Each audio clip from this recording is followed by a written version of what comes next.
goodness, from Champions League to the Milan Derby. Mike Grella, tell us, what was the highlight of your time over there? It had to be the last day. It was like a grand finale finish. I think it was a really special day when you think about having Clint Dempsey on set with us, who's arguably the best American player that we've had so far, and then Pulisic, the first American to score in a derby of this magnitude.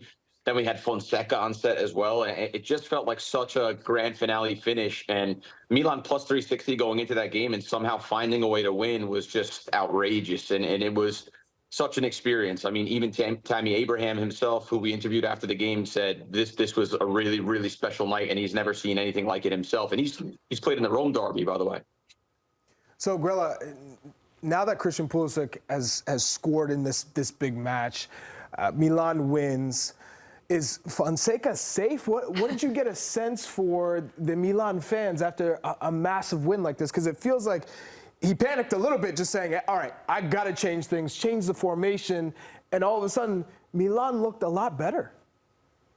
Yeah, you know what's funny? I saw him on Tuesday night after the Liverpool game, and he did not look like a guy who was in a good mental state. I mean, he just looked exhausted, and he looked confused, and he looked just out of ideas. And then after this game, I got to interview him, which was really special, and he was pumped, and I was gassing him up a little bit, and I was like, oh, they haven't won in 6 derbies, and now you come and they win.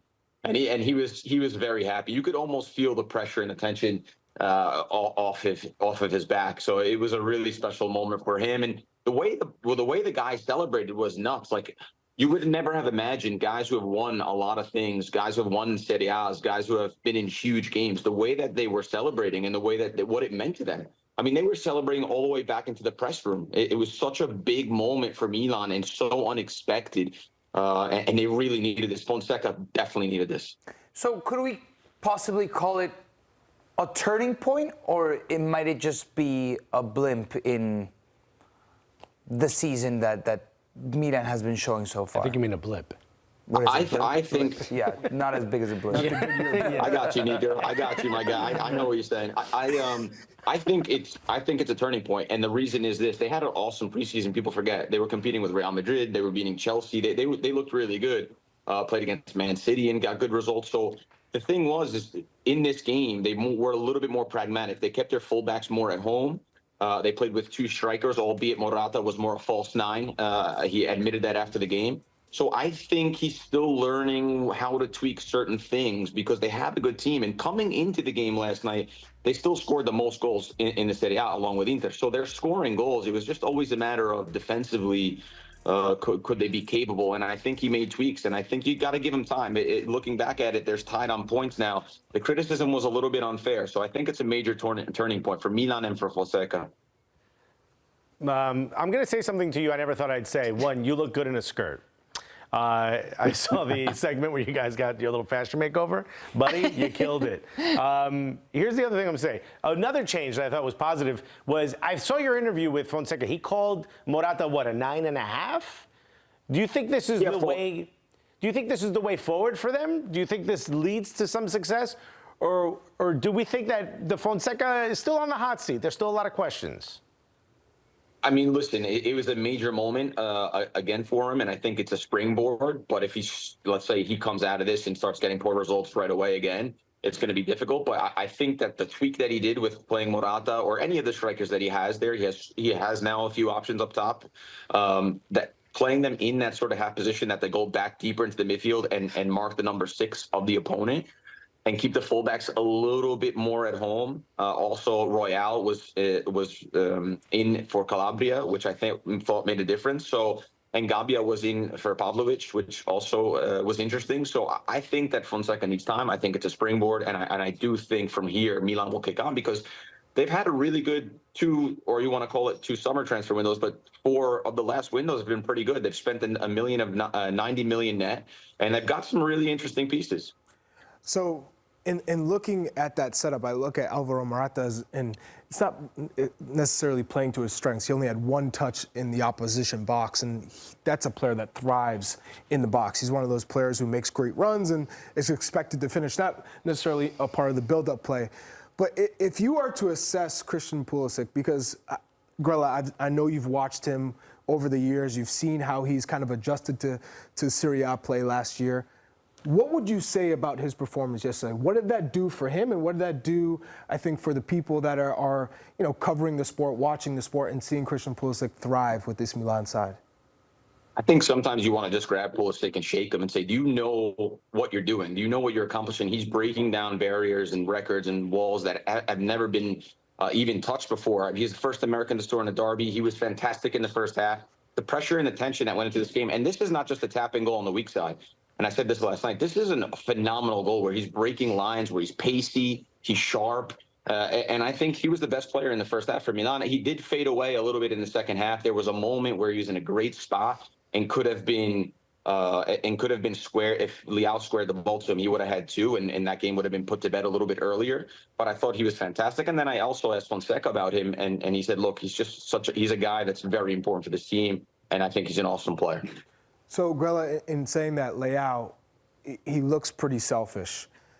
What did it look like to you? Because, one, there's no defensive input. He doesn't track back. The motivation, we talk about Arsenal and Manchester City in that match and being a down a man and the commitment, the discipline to fight for your team. Now you flip side to the derby against Inter, and he has no motivation to get back and defend and have that role. And then on the flip side, on the attacking side, he's selfish. So what did you make of his performance, and how would you say, man, this maybe hurts a Christian Pulisic in instances like that? Yeah, I mean, it's been rough. It was a question I wanted to ask once, like I didn't get a chance, but the end of 2022, they won the Serie A. They conceded the least amount of goals. He was the MVP of the league. He was fantastic. He also had a slow start to that season. I'm not sure if people remember, but he's a player, I think Tony Meola said it best, with unbelievable talent, world-class talent. But when you look at the player as a whole, when you look at his attitude, his work rate, sort of reaction when he loses the ball, how much he wants to give on his off nights, because not every night, as you know, Charlie, not every night is going to be your best night. Not every night you're going to have every single tool in the bag. So it's frustrating that 3 years later, we're having a conversation that, he's actually regressed and not gotten better, because this, for me, even in my estimation, was a guy who had world-class talent that I thought would go for huge money. And on one side, it's a good thing because the Serie A can hold on to him and Milan can hold on to him. And for Leao, I think it's a bad thing because he's regressed over 3 years where he should be. The growth and the ceiling is so high that he hasn't been able to get forward on it, and it's difficult. Grella, there's been a lot of Milan talk on the show, just everywhere, on all of our Serie A coverage, just because of the situation they're in. But what about Inter? On the table, Inter and Milan are pretty close to each other. Should we be questioning, should we be concerned about where Inter are at the moment? It's just so amazing. It's like the magic of football. We go there, the story's Fonseca, the story's Milan. Oh my God, they're terrible. They haven't been doing well. And then all of a sudden, the story at the end of the game, like almost immediately flipped to, wait, Lautaro Martinez hasn't scored a goal. He hasn't made an assist. He hasn't looked good. Inter look tired. They're switching a lot of pieces at a lot of different moments. They have a very slow start to the season. And now all of a sudden the story flips back on, hey, what's wrong with Inter? And I thought that what was strange was when they got level with Milan, a normal Inter side with the talent they have and with the pieces they have normally go full throttle and it's game over. In Milan, there was a 20-minute sort of window when they conceded where they didn't look good. So Inter, instead of stepping on the throat and stepping on the gas, they sort of just let them hang around, and then the set piece at the end gives Milan all 3 points. So for sure you have to look at Inter and say, wait, what's going on here? This is a very slow start. Is it fatigue? The other conversation, as you guys know, is how many games are these players playing? They come from a Wednesday night a trip to Manchester City. So what does that look like, and what does the rotations look like? Again, not making excuses, but definitely you have to start shifting the focus on Inter and their level on points, Nico. Yeah, and I mean, the goal differential is just slightly in favor of Inter. Yeah. It's the identical record. Who would have thought? Grella, before we let you go, I'm just curious. Alexis mentioned your little shopping spree and fashion makeover that you did with Clint. Did you actually get to keep any of those clothes? Was that on CBS's dime? I gotta tell you, they put me and Clint, probably the two most country boys, most rough faces. the two guys that belong nowhere near fashion in Milan together for that shoot. So it was actually hilarious. We had a good time doing it. Unfortunately, we didn't get to keep any of the Was stuff. that Versace you were wearing?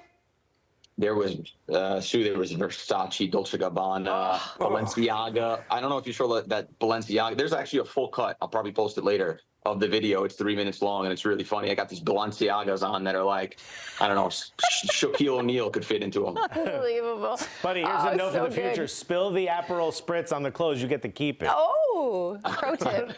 Hey, we got kicked out of one place because of some sort of technicality. So I thought Tony was going to get taken out in cuffs at one point. So I'm just happy we got the thing done.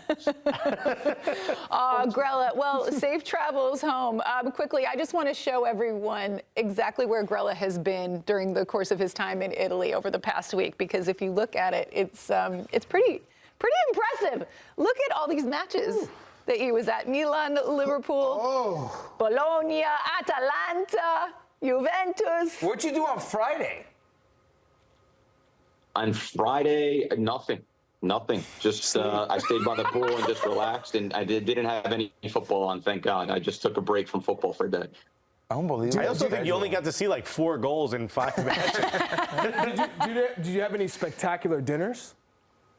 Oh my God! Which we had a spectacular dinner every single night. Tony is a guy who prides himself on like really good restaurants, really good wine. So last night, you should probably tell by my eyes, we not much sleep last night. Restaurant. I mean, we get out of the stadiums around midnight, and so Tony's got some hookup that he calls, and we go to a guy, keeps the place open for us until like 2, 3 a.m.